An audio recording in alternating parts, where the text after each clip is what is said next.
presented by Vintage Guitar Magazine, with your host, me, James Patrick Regan, otherwise known as Jimmy from the Deadlies. And today I'm speaking with bassist Chip Z'Nuff from the band Enuff Z'Nuff. In our conversation, Chip describes his lifestyle in the 80s and 90s and how he managed to stay alive this far. And he talks about growing up in Chicago and his move to LA in the late 70s. Chip describes his encounters with the Grateful Dead early on and currently. Chip tells us about his early days playing bass and guitar and why bass stuck and why he chose music over baseball. Chip talks about his gear early on and now and what led him to sell off the majority of his gear recently. Chip describes his love for family and how he lived in his aunt's house in LA and the support of his father early on. Chip gives us the rundown of the heyday of Enuff Z'Nuff, managers, Howard Stern, drugs, and the lineup changes, all the stories that will eventually be in Chip's book, which is yet to be published, and a documentary that's on its way. Chip describes being handed bassists to play for their videos early on, familiar company names, when he was playing vintage Fenders and Hamers live and on the album.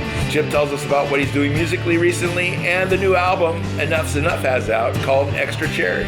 Chip describes his home studio and some of the session work he's done recently. And if you want to find out more about Chip, you can go to his website, enuffznuff.com. That's ENUFFZNUFF.com. Please subscribe, like, comment, share, and most of all, review this podcast. I'd really appreciate it. And please support Vintage Guitar Magazine and all the wonderful things they do for us guitar players, because they do so many wonderful things for us guitar players. Here's my buddy Chip.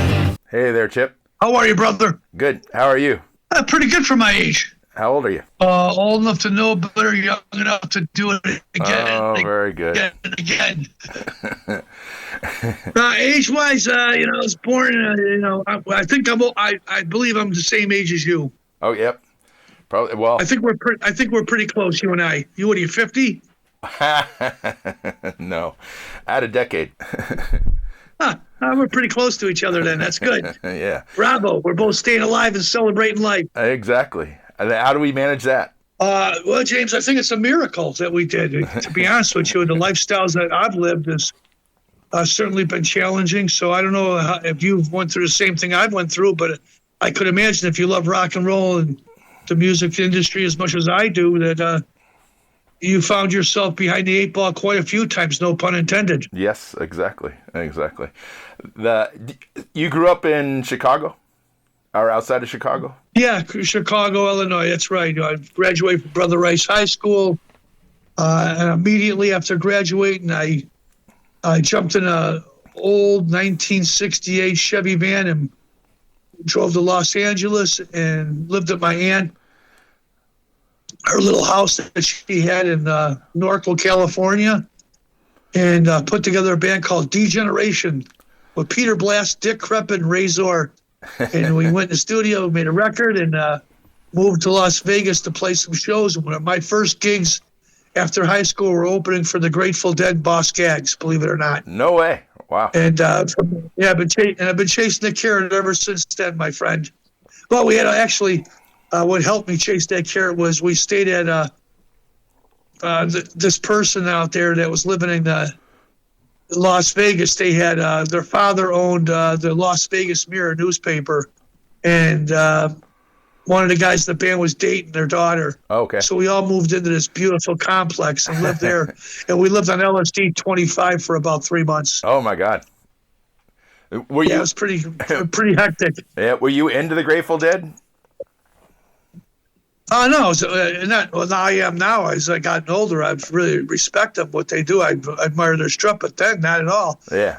I grew up listening to the Beatles and sure, of course, and Led Zeppelin and Pink Floyd, Queen. And, those are the bands I like to from across the pond. Yeah. And I like some underground stuff too, like Captain Beyond and Crack the Sky. I haven't heard of that. I listen to some strange stuff. Canned Heat. Yeah, of course. And I listen to a lot of this stuff that my father turned me on to. Mm-hmm. And then later on got into other stuff as well. But no, I'm a late bloomer with the Dead. Sure. Of course, later on I got to meet the guys and was friends with them because my old manager, Herbie Herbert, bring me to a couple of shows, and he loved them. And I got a chance to meet Bob Weir and and Bill Kreutzmann, and because Bill used to play with my old manager as well in the band called Cyclops Blues Band, and so we developed some good friendships back in those days. And I remember hanging out with Jerry Garcia, smoking pot with him over at the Meadowlands in New York. Wow. And those were great times. And seeing, what was that girl, Mountain Woman or Mountain Girl, who used to hang out with the band. I still have she gave me an ashtray and a candle with a little ball in it after one of the shows. I still have that to this day with my tickets from the Grateful Dead. So, it's a wonderful times. I'm very good friends with Steve Parrish, as a matter of fact. I haven't talked to him in a while, but Steve and I go back a long way. Steve was the Grateful Dead's guy. A wonderful manager, a great tour guy. Just really has always been wonderful to me, and a great friend. He liked to yell at stagehands. Oh, of course, he yelled at me, but I could call him right now on the phone if the two brothers talking together. Him and Herbie were best friends, that's for sure. Yeah. And I think Steve's got his own radio show right now in Sirius XM, so he's doing very well for himself. Yeah, right on. I got to call it. I'm glad you brought it up, because I got to give him a call, because my wife's grandma used to go out with Scully from the Grateful Dead, the manager, in the early days. So she's got all those early transcripts from the book. She's got R. Crumb postcard. Oh, wow. With R. Crumb writing a letter saying he had no time to produce it or to do the artwork on the record because he was real busy with other stuff. Yeah. She's got stuff that's worth a gold mine. Honestly, got old posters and everything. It's just fantastic. And I wanted to talk to Steve about maybe he knows somewhere where I can give it a better home and wet my beak. So that old Grateful Dead stuff, you can't go wrong with that. It's very, very lucrative in this day and age. Oh, of course. And of course now, after all these years, I definitely respect the Dead. I look to them as purveyors of the jam band circuit. Yeah. They've done a wonderful job, and the other ones too. That was great when we lost Jerry. They kept it going for quite a long time. Listen, it's a band to celebrate, no matter what, because they've left an indelible mark in the music industry. Yep, yeah, for sure. Were you playing music in high school? Yeah, I was actually. And were you playing bass or were you playing guitar or what? In the early days, I was playing bass, I was playing guitar, and I was singing as well. And I had great influences growing up, and I really worked hard honing my chops. I remember I had two cassette tape machines, and I'd play on one of them. I played my parts, and then I'd play it again on the other machine just so I could do early overdubbing. I didn't know anything about 4 tracks and 8 tracks. Yeah. It was just by trial and error I learned what I had to learn to do as a musician. But yeah, from the early days I was always playing. I wasn't sure if I was going to do this or play baseball, to be honest with you, because I was into sports. I love music, but I love sports as well. Sure. I was a pitcher, and as a young kid, I tried out for the Kansas City Royals, Milwaukee Brewers, Cincinnati Reds, Chicago White Sox. Wow. And I think at the end of the day, my dad said it best. He goes, "Son, you got more to say throwing a forkball or a slider than a song." And I said, "No, I think it's the opposite way, Dad. I think I have more to say writing a song than throwing a forkball or fastball." And maybe he was right there. So, after years and years of playing sports, I took the good things from sports and I brought it over to being in a band, which is, democracy. Letting everybody have a little bit of a say so. Yeah, working as a team. And looking out for your fellow brothers and having some discipline and not getting jacked up all night. And then the next day you can't play and you can't do anything. So I took a lot away from being in a sports team for sure. And it's funny how sports and music go hand in hand, because a lot of these guys out there, a lot of my athlete friends, they love musicians and vice versa. Oh yeah. So I think we're all swimming in the same ocean together at the end of the day, bro. Yeah. And so what kind of bass did you have early on? My dad took me to a car show auction that they had in Chicago at, I want to say it was at McCormick Place, but maybe it wasn't. It was somewhere else. At 43rd Street, one of the old buildings, the old auditorium. And they had this auction out there, and he bought me an old 1960s Wurlitzer bass. Wow. And a hollow body bass. That was the first bass I had. And I remember it was a big thing for me. I love my father beyond belief, and he seen that there was a spark there, and there was something that I really enjoyed. And so he bought me my first car, which is a 65 Chevy. Wow. That was cool. And then he bought me my first bass guitar, which was an old Wurlitzer. Yeah. I didn't even know Wurlitzer had basses back then, but they did. And I remember the headstock had nickels in it to hold the headstock on for tuning for the tuning pegs, that is, I should say. Yeah, I got you. And that's how I learned how to play. And then my neighbors next door, a guy named Keith Kenston, had a band called Mad Dog, him and George Sulsky and Rich Hasdra, who's a drummer, as a matter of fact. And these guys, and Terry King, what a great band. They're called Mad Dog. Okay. And they helped me get around and find some instrumentation later on and turn me on to some music stores. And then I grew up from there. But the big influences back when you're a young kid, you remember those guys. They wouldn't bring me in the rehearsal spot, but they had the window open in the basement. And I'd lay down and look through the window and watch some cats playing old Captain Beyond songs and Crack the Sky and early stuff from Montrose. And it's really wonderful times back then. Yeah. And that really set the tone for me as a musician. Sure. And what gave you the drive to come out to Hollywood? I was just sitting in the parking lot of a Burger King or McDonald's or one of those kind of stores, and late at night, and me and my pals just said, we should just get out of here. There's more stuff happening on the West Coast. And that's it. I went home and I told my mother that I'm packing up and leaving. And of course, she cried. And then my dad came in my room. He says, your mom says you're moving. And I said, yeah, I am, Dad. And he says, here. And he handed me $250. He says, if you need anything else, just call me. Wow. Which is $250 back then. It was a lot of money, Yeah, absolutely. I didn't know that. To me, it wasn't a lot then because I looked at money a lot differently. I wasn't money driven. Yeah. And I love my family.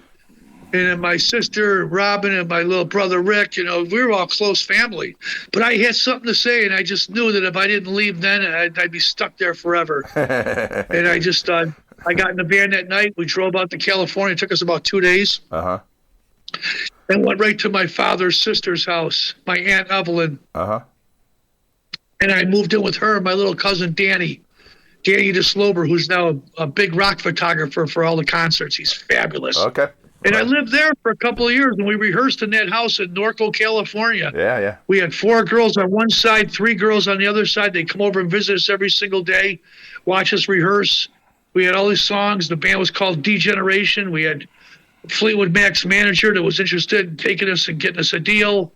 And my aunt's boyfriend, James Wolverton, who was a guy who was into real estate, was watching over the band and helped us support us and making sure we can eat.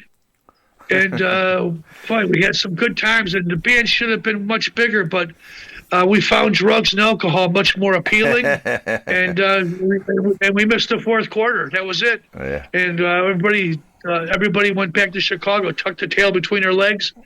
And I remember coming home, and perhaps failure means getting it right the next time. Sure. And that's exactly what I did. I came back and I put together Enuff Z'Nuff, and voila, the rest is history. After 5 years of slugging it out, playing every small little venue in the world for no money, opening for BTO and Cheap Trick and everybody, finally ended up getting discovered by Doc McGee. Uh-huh. And him, along with my manager, Bob Brigham, helped us procure a deal with Atco Records, which is a subsidiary to Atlantic, and I had a career, and I was lucky. Yeah. But I learned from my mistakes in the beginning, and that really helped set the tone for me. Yeah. What year was it when you first came out? When Enuff Z'Nuff first came out, we put the band together in late 83, 84, Donnie and I. Yeah, no, but your first trip in the van. The first trip in the van with Degeneration? Yeah. 1979. Oh, really? Oh, man. I was a kid. Yeah. It's pre-hair band. Yeah, well, we were back then. That band, we were listening to the Dickies and Sex Pistols and the Buzzcocks and the Clash. It was a little bit more punk driven. Yeah, we loved Blondie, of course, and Television. And so there's a Brinks truck full of bands. Of course, the Ramones were in there. You can't forget them. Yeah. So it was a potpourri of different kinds of groups that we listened to and grew up with. Yeah, why not? And why not if you listen to rock and roll in that band, my aunt lived in California. Okay. It was a place where we can go out there, we can navigate with, and be able to survive. I did love New York, don't get me wrong, and I didn't get a chance to go out there until in the mid '80s when we were going to meet our record company to negotiate a deal. And one of the guys at the label is like 88, I think it was, where Mark Snyder, D. Snyder from Twisted Sister's brother, said, "You ever hear of Howard Stern?" I said, "Nah, I'm from Chicago." He said, "Oh, let me bring you over here. I think you guys would hit it off." And boy, was he right. We walked into the studio. Howard was busy, so Donnie and I went in the bathroom and we smoked a joint just to cool out and mellow out a little bit before the show. Immediately they came running in there and said, "Hey, you guys can't smoke pot in the bathroom at this building." We said, "Hey, we didn't know. We're sorry." Yeah. And then we went on the show, and Howard was he loved it. He loved the fact that there was back then he didn't like any professionalism whatsoever, and he scorned rules and regulations. And here we are coming into his home and obviously pissing on it. And we didn't mean to be disrespectful. We just thought that was, we can get away with a little bit of smoking pot in the studio. And then from there, we just hit it off fabulously. And he started playing the music, and he loved that Enuff Z'Nuff had different influences that was out there at that time, because metal was predominantly the big thing in the middle 80s and late 80s. Sure. Where it was, the Guns N' Roses and the White Snakes and Faster Pussycats and L.A. Guns. And, there's many more I'm missing. Those great ones did it that slipped through the cracks too, like King's X and Doug Pinnick. I love that band. Yeah. And we found ourselves Raging Slab too. There's another band I used to listen to. They're really good. Yeah. And we finally we knew that there was a lot of competition out there, but I think Howard liked the band because we had our own timbre. And we showed our influences, and we wore them on our sleeves. And we loved bands like the Beatles. Yeah. And we weren't afraid to say it. And I think that set us apart from the Motley Crues and the Poisons. Yep. Oh, for sure. 100%. I mean, your musicality alone set you apart from those guys. So was Doc McGee your original manager with Enuff Z'Nuff? It was Bob Brigham, actually, who's got a company now called Nighthawk. They just do all the production for all the big shows. Him and Ron Prozel have this company along with Todd Lapierre, and all they do is when you go to the concerts and you see the big screens behind with the LED screens and all that stuff. Yeah, yep. That's my old manager. That's what they do now. But in those early days, it was Brigham and Doc McGee. Doc had a lot to do with getting Enuff Z'Nuff our deal over at Adco Atlantic, and we signed with Derek Shulman, who used to be in a band called Gentle Giant. He was great. He signed us, Bad Company, AC/DC, wow, and Pantera, all within 6 months. Wow. He had an idea and a vision. Sure. And he loved the fact that Enuff Z'Nuff had Beatle influence. I think that really tripped his trigger because he always loved the Beatles. Yeah. And we had a nice little run with it for about a year. Record went gold. We traveled around the country touring with some of the biggest bands. I remember our first tour was with Badlands, Jake Healy and Ray Gillen. Mm-hmm. We were playing clubs in small theaters, and 99% of those gigs were sold out. Our agent, Locke Buchanan, was really good. He kept us working the whole time, and then he'd get gigs with us opening for Cheap Trick or Def Leppard. We found ourselves really excited about what the future held. And, of course, we were partying back then beyond belief on those roads. When we left our families, we said, "We'll see you next month," and we were gone for a year. But we found our way around, and those couple tours we did in 1989, 1990 were really big for Enuff Z'Nuff. And then Doc said he had a meeting with Bon Jovi, he was also managing along with Scorpions and Motley Crue. Sure.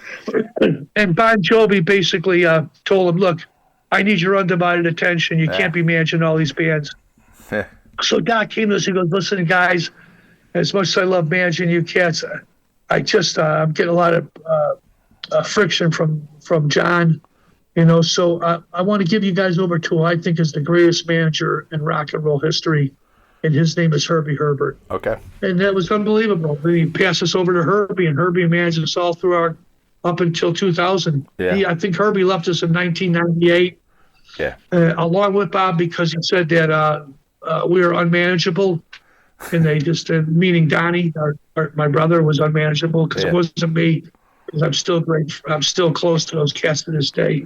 Yeah. But he just thought that the band was the inmates were running the asylum. There was no need for their expertise anymore, which was really sad. Yeah. And that was the start of us Enuff Z'Nuff on the downhill spiral. The black cloud has been following us ever since. In 2001, we got a little bit of a break after Doc McGee and Herbie Herbert left the band along with Bob Brigham. I got a telephone call in the morning from Troy Blakely from the Performing Arts. Troy no longer with us. It's unbelievable how these great guys are not with us anymore. Oh, yeah. And Troy goes, I picked up the phone. He goes, "Yeah, Chip, it's Troy Blakely from APA. Are you interested in going on a tour?" And I said, "Sure." With who? He says, "Poison, Quiet Riot, and Warrant." Wow. I have a stadium and shed tour, 73 shows.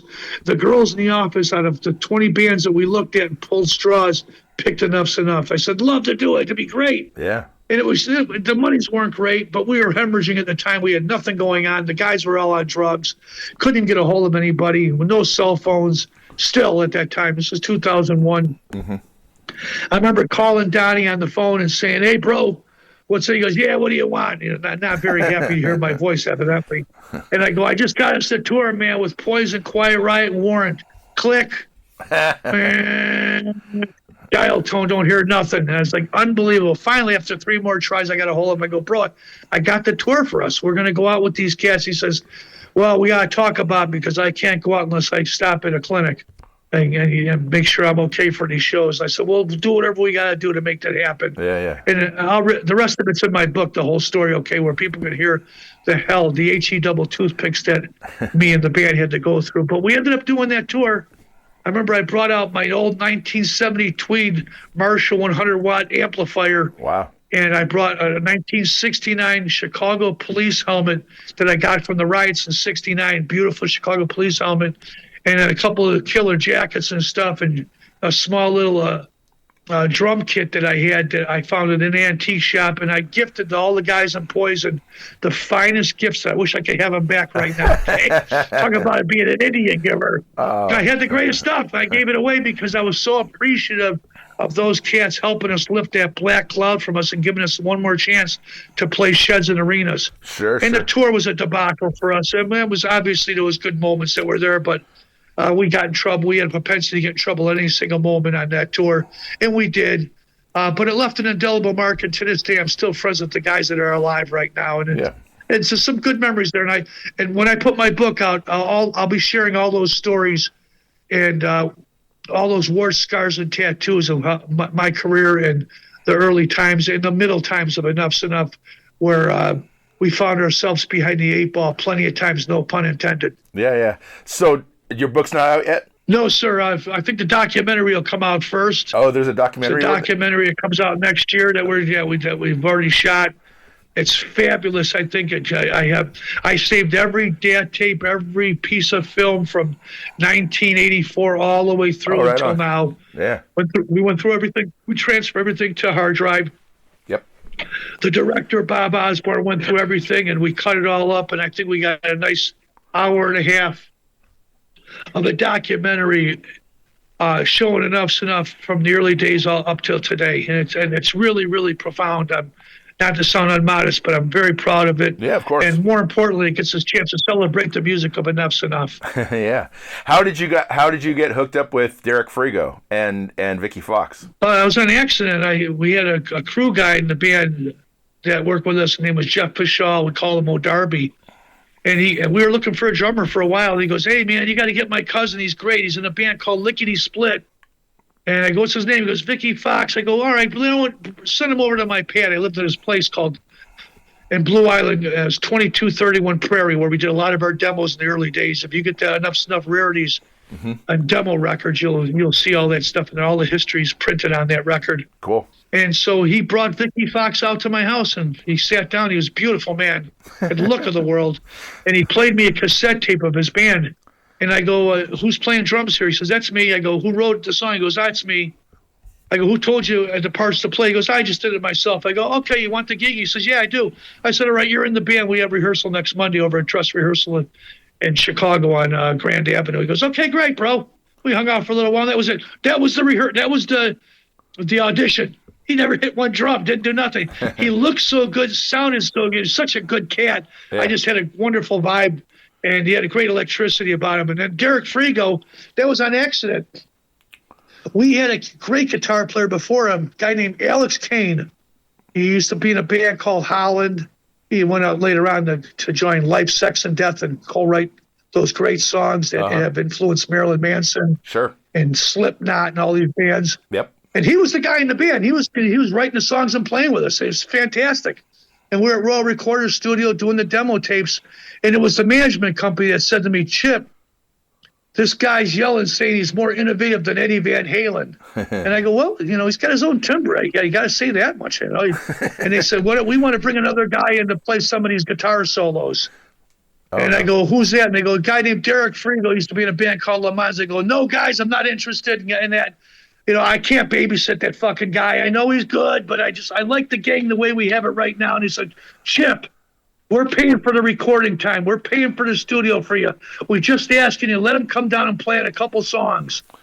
Now, we've already shopped these demo tapes that we did, and we couldn't get arrested for walking naked down the middle of the street, Michigan Avenue.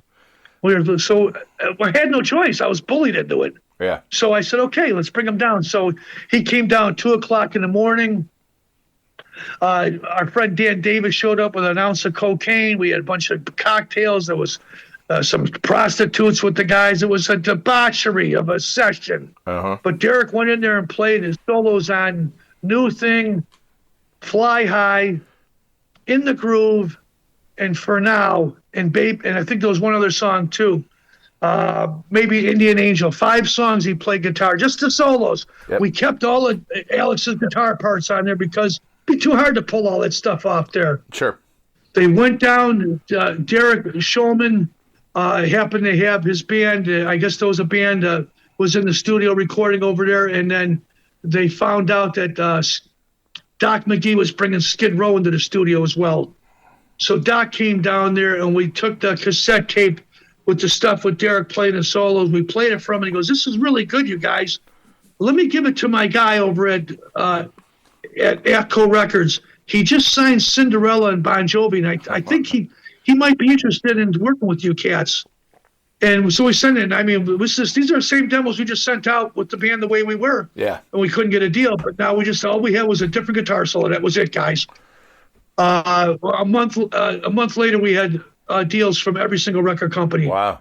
Capitol, Roadrunner, Epic, Warner Brothers, Atlantic, Atco. It was incredible. Yep. So we had no choice but to grab Derek and bring him on board. And Alex wasn't mad at all because he put together Life, Sex, and Death, and they signed the Warner Brothers, which is an even bigger label, if you ask me. Yeah, yeah. And he went on to wonderful, great things, and it was my job to babysit Derek while he was in the band. Boy, I took a beating there, trust me. My nickname was Big. Every time I reprimanded him, my nickname was Big Bird. But I won't say that I didn't have a good time watching him play guitar. He was a big fan of Alan Holdsworth. He loved Joe Perry. Yeah, yeah. Great guitar player and a lot of fun to work with.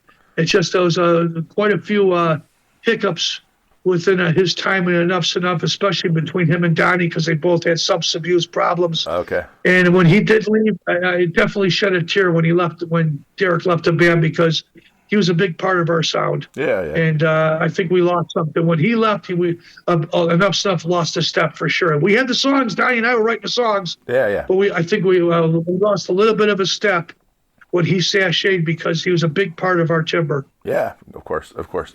You were using Charvel and Jackson basses early on, right? No, just Fenders and Hamers. Hamers. Joel over at Hammer gave me a bunch of 12-string bass guitars, and I made friends with Peterson and Nielsen and the guys in Cheap Trick, and they gave me a bunch of stuff as well. Yeah. So it was just Fenders, old Fender Precision basses and jazz basses, and 8 and 12-string Hamer guitars. Okay. That's all it was back then. Those fucking guitars you see me at MTV playing, that was stuff that was given to us. Record company could cut a deal with them. Okay. And those companies were giving Donnie and Derek all those guitars. Okay. And they said, and they were just, they go, Chip, we want you to play them. And I go, all right, I'll play it, guys, for you guys. As a favor, I did that, okay? I never played any of that stuff on any of the records. Nothing wrong with those guitars. And God bless those companies. They've done a fine job, but they came to me only because I was getting a little bit of traction through MTV and radio we had some action happening, and they wanted the whole band to be seen playing their axes. But that was nothing I've ever used on any single Enuff Z'Nuff album or records I've played with Missing Persons or Dave Elfson or stuff I've done with the London Choir Boys. Any of the bands I've ever worked with, I've always used the old Fenders. That seems to be reliable and dependable every single time. Sure. So what's your bass collection look like right now? I sold everything to my manager, his partner, Ron Prozel. Okay. He's got all my guitars right now. I have a couple of axes. I use the 63 Precision. I've used that on every single record. That's a staple in my life. Yeah, of course. All my 12 strings and 8-string basses and stuff I got from Elvis Costello's guys, and all the killer stuff from Cheap Trick. That's all I got in the warehouse right now. I still have it. Just it's basically I was trying to stay alive, so I sold a lot of that stuff. Yeah. No, I got it. But I sold it to a family member, a real brother. Yeah. Who told me anytime I want to get the stuff back just to grab it. But I don't even tech anymore. I'm traveling around the Oscar Minor and Wiener Wagon on these tours. I'm teching myself. Yeah, of course. So I just bring one guitar with me and that's it. If I hit a tour where we were playing sheds and arenas, I was on a fucking bus like I used to be. Yeah. And touring like the old days. And I had a guy who can help me tune my stuff and get ready to go. I'd bring 3-4 basses with me, but there's in this day and age, it's consolidation's the name of the game, bro. Sure. And what are you using for amps? Right now, old Fender stuff that I got, but my studio in Chicago, I'm still endorsed by Mesa Boogie. I love their stuff. I love the old SVT amplifiers. I always request them when we play the outdoor theaters, the festivals. It doesn't matter. I'll play through anything as long as it works. But on this tour I'm on right now, I'm out with a band called Pretty Tied Up with, coincidentally, Alex Kane from Life, Sex, and Death, and the Ramones is with me. And on this tour right here, I'm just using an old Fender amplifier and an old Fender bass guitar. We're playing nothing but Appetite for Destruction in its entirety every single night. It's jam-packed, great crowds. People like those bands, and the GNR experience is pretty special. You want to go see the real GNR? Save your money up for a whole year. It's going to cost you $500 to $1,000. You want to see Pretty Tied Up? By the way, check us out, prettytiedup.com. You see a rock band that comes really close to the incarnation of Guns N' Roses. Sure. And the Enuff Z'Nuff's got a brand new record out, right? Brand new album called Extra Cherries, featuring some great rock stars, some wonderful collaborations. It's getting great reviews around the country, and we're playing some of the songs live in concert along with our catalog. Okay. I'm really happy. Number 21 for us, bro. It's a miracle I'm still making fucking records, okay? Yeah. So are you going to tour that record? Like, is Enuff Z'Nuff going to go out and tour that record, or? Yeah, James, I just finished it. Yeah, we just finished the tour. In North America. We were out for about a month, and then I jumped on this tour. We're Pretty Tied Up. Gotcha. And I'll finish this run in the middle of August, and I go back out with Enuff Z'Nuff once again.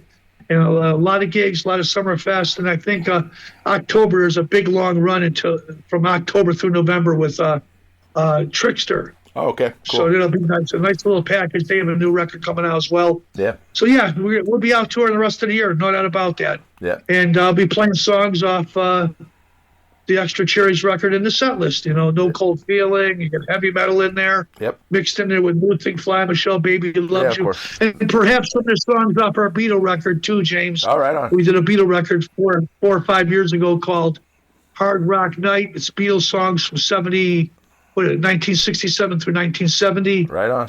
So Eleanor Rigby and Dear Great Prudence and Magical Mystery Tour. So we'll be mixing that. We'll do some stuff off McCartney's earlier stuff, maybe Cold Turkey from Lennon. And we mix those Beatle and Lennon songs and McCartney songs in with our Enuff Z'Nuff tunes. And it's an evening full of fucking hit songs. That's what I like to do. Yeah, right on. I want to play songs that people recognize, they embrace, and they celebrate. Yeah, of course. And they engage in. Every single night. Yeah. Look at the reviews. Enuff Z'Nuff doing very, very well there. Hopefully we'll get a consolidated tour where we go out, because that's the day and age that we live in, where you get 3-4 bands together. Yeah. And that would really help a lot, because you reach a bigger audience that way. Yeah, of course. And you're not confusing motion with progress. Yeah. Where's home for you now? I'm living in Chicago, Illinois. Very Little good. small town called Blue Island. Okay. Where Moses left his sandals. Yeah. That's the place. Yeah, it's nice. And when you're not doing music, what do you do? What do you do for fun? That's what I do. That's my fun. Yeah. If I'm not on tour, I'm in the studio recording. Okay. I get a lot of requests from people. I just did a couple of songs with Dave Ellefson from Megadeth. Yeah. On his record, I play on the whole London Choir Boy record, the Right Black on. Eyed Sons. Yeah. Great. I just produced a Markichi record. I know there's a lot of good stuff that I've been a part of that I'm really happy about. Yeah. And that's stuff I'm missing too. I get discombobulated. There's new enough material. There's solo records that I do. Yeah. I get called from bands all around the country. Right on. Do you have a studio there in your house? Bands just call me from England. I just played on their record. Yeah. You know what? I'd have to write down everything that I've worked on the last year because it's a Brinks truck full of material on albums and records and just the recording, singing on people's stuff. The new Zen from Mars is out right now. ZFM, that's a great band right there that I played on the whole record. Yep. So it's hard for me to promote and push everything because I got it's a shortcut to thinking to me. I keep forgetting on what I've done, but I know I've had a luckier history. I've done a lot of stuff. Yeah. And I just try to stay sharp and go out there and try to help out everybody that's asking for any help because I figure I can help you steer you in the right direction, at least give you the right bass parts or guitar parts or a melody line for a song. And that's what I can do, and that's what I do. Okay, it's at this point in my career, it's just like I'm excited about finding a way where I can put a smile on your knitted brow. Do you have a studio in your house? I certainly do. Yeah, I'm using Pro Tools 10. I have a 2-inch tape. And I also have I have one 2-inch machine down, a Studer 2-inch machine down the basement. I have a 1/2-inch machine as well. I run a snake up to the first floor, and I allocated one of the bedrooms out to a recording studio. Got some great outboard gear, some killer microphones, some U87s, U67s, and I just go in there and a bunch of 58 microphones and 57s, and I bash it out. I do the drums downstairs, and all my guitar parts and bass parts I can just do right upstairs right in the studio in the control room. So it's pretty Sesame Street. Yeah. And that's where I do a lot of the records. But I also worked at different places. I worked at CRC for years and Stonecutter Studio down in Chicago with Chris Diamond's a real nice place to go record in as well. Yeah. And also Galaxy, too. The Galaxy is real nice on the north side of Chicago. Sure. So I just try to stay busy and I spread my wings as far as they'll go. Yeah, exactly. You're a Chicago staple. That's what I hear. You know, it's nice. We're being inducted into the Rock and Roll Hall of Fame in September.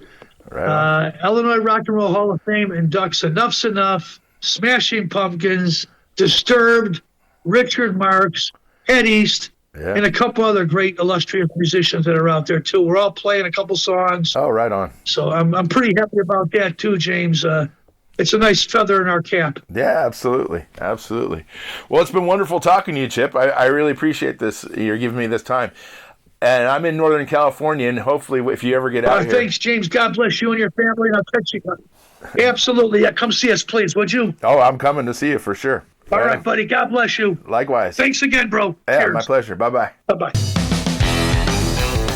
Thanks for listening to Have Guitar Will Travel. You can catch up on all the things I'm doing at thedeadlies.com. And I'm on all the social media platforms as well. And please support Vintage Guitar and all the wonderful things they do because they do many, many wonderful things for us guitar players. Thanks. Please subscribe. Please tell a friend. And I'll see you guys next week. Bye, guys.